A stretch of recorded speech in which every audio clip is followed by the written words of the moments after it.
The engines had had a long day after Sir Topham Hatt had brought in 2 new engines from a different railway. It's very interesting that Sir Topham Hatt is bringing 2 new engines right after we got Liam. Yeah, said James. It's disgraceful. You know what you're saying, Duck.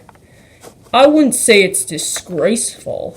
It's just interesting, said Gordon. Just then, the 2 engines that all the others had been talking about pulled into Thomas and Percy's sheds. I don't think you 2 can be in those sheds, said James. Why not? Said Parker. These don't belong to anyone, do they? Yes, they do. Oh, really? Who would that be? Said Billy. Those sheds belong to Thomas and Percy, and I believe that you know that. Oh, how would we ever know?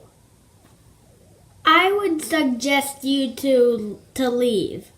Why would we leave? Said Parker. We're so comfortable.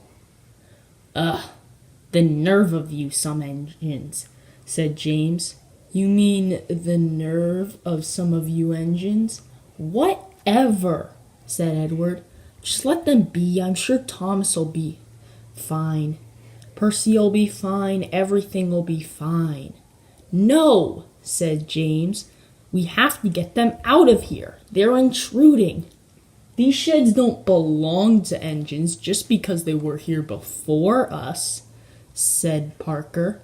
Yeah, said Billy. They don't just belong to you guys. I give up, said Henry.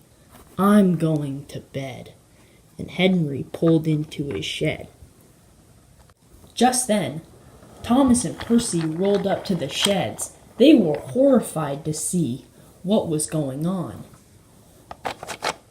Why are you guys in our shed? We can be in your sheds, right, Thomas and Percy? Said Parker. No, get out. These don't belong to you, said Parker. Yeah, just because you've been here longer doesn't mean they... Oh, please, just get out, said Gordon, interrupting Billy. Yes, and they do belong to us, said Percy. Oh, go away. Go sleep at Knapford for the night. Maybe it would humble you losers. Come on, Percy. Let's just go. And the 2 engines sadly puffed away. I can't believe you did that, said Edward. Who cares, said Billy. And he and Parker rolled into the sheds. Guys, is it just me or do I don't want to sleep with them? Said Toby.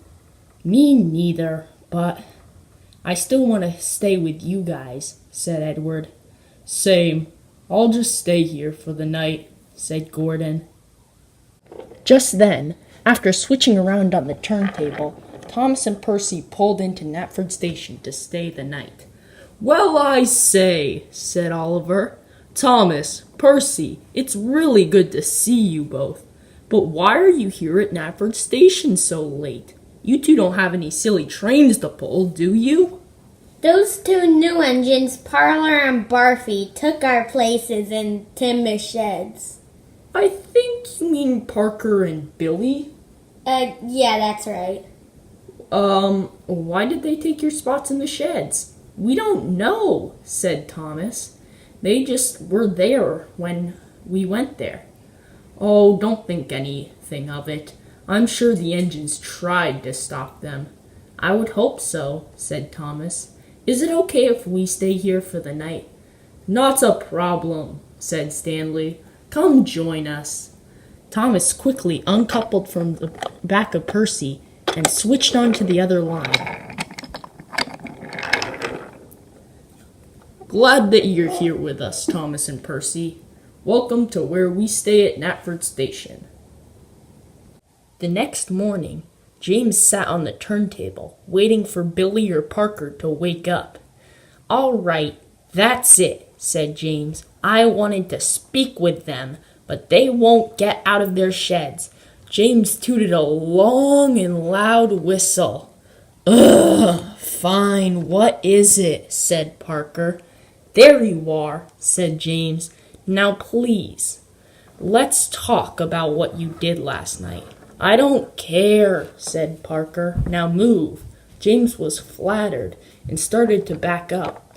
"James, you're not really going to listen to him, are you?" asked Gordon. "Well, I have to take a train, unlike some of you other ugly engines." "Ugly? Ugly?" snorted Henry. "It's disgraceful," shouted Gordon. "Disgusting," called James. "Despicable," said Henry. Reluctantly, James moved off the turntable. It was positioned for Parker. "Ta-ta for now," he said, and rumbled away. Diesel was sitting in Knapford Station when Billy and Parker rolled up next to him. "Ew, dirty Diesel!" cried Billy. "Say that again," said Diesel.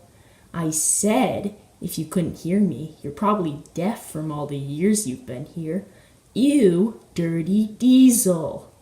"I'm not here to be insulted, you know," said Diesel. "We're not being insulting. We're just telling you the facts.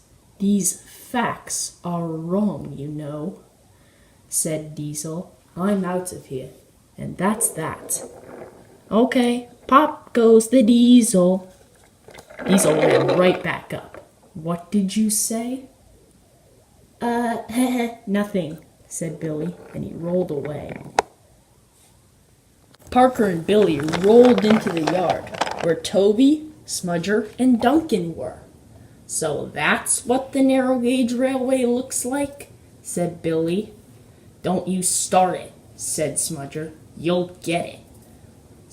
"Oh, because I'm so scared of the narrow gauge railway."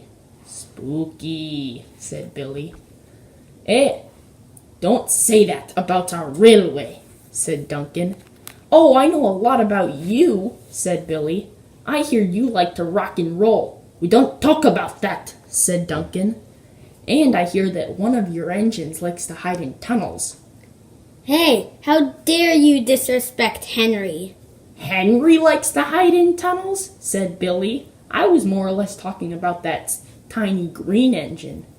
"Ha ha! This should be good," said Billy, and he rolled away laughing. "Ugh, hate engines like that," said Smudger. Meanwhile, at Tidmouth Sheds, the engines were discussing what to do about Parker and Billy. "We have to find out one thing to do," said James. "Yes, although I don't like, being mean to them back. It must be done," said Edward. "Yeah. Oliver, didn't you say that you would go get Donald and Douglas?" "You're right, Thomas," said Oliver. "I'll go get them right now." And Oliver raced away. "Well, that was helpful," said James. Oliver told Donald and Douglas all about Billy and Parker's attitudes. "Aye, disgraceful, I say," said Donald. "We'll teach 'em a lesson or two," said Douglas. "Good. Hope you two have fun with them," said Oliver, and he puffed away. "Aye, we'll give them something that they'll never forget," said Donald. Donald and Douglas were waiting for when Billy and Parker showed up to Knapford Station. "Get a move on," said Billy. "You're blocking our way." "And you have been insulting our friends," said Douglas. "So what?" said Billy. "What are you going to do about it?" "I have an idea," said Douglas. "How about I stick your boiler behind your cab and your buffers on your side rods?" "You wouldn't dare," said Billy. "How about I show ye then?" said Douglas. "Take that!" And he rammed into Billy. Billy had been somewhat dislodged from the track and had run into the back of Parker. Oh, please get me back on the track, Douglas. Please, please. Maybe I shouldn't, said Douglas. Maybe I should just let you sit there. But I have to because now you're on the main line. And Douglas rolled back to go find the breakdown crane. Good show, Douglas. Good show. Since Douglas had not been able to find the breakdown train, he had called Harvey, and someone else had also come to see the crash. What happened here? Said Billy. I pushed Billy off the track. He was being a little bit of a nuisance today. So you decided to push a new engine off the track? I'm sorry, sir, but it's true. Yeah, I was kind of being a jerk today, said Billy. Can't say I'm surprised, but I was hoping that you may be a good engine, Billy. You don't have many more chances. I hope you know that. Yes, sir, said Billy. Sorry, sir. It's my fault, sir, said Oliver. I asked Douglas to do it. I'm sorry. Well, Oliver, I must say that you, Billy, and Douglas will all be serving a nice long stay in either Knapford Station's backside or Tidmouth Sheds. Any place where you can make yourselves feel comfortable and think about what you've done. Yes, sir, said Oliver sadly. Billy had to be sent to the works, and I would like to say that him and Parker's tricks were done, but that sadly is not the case.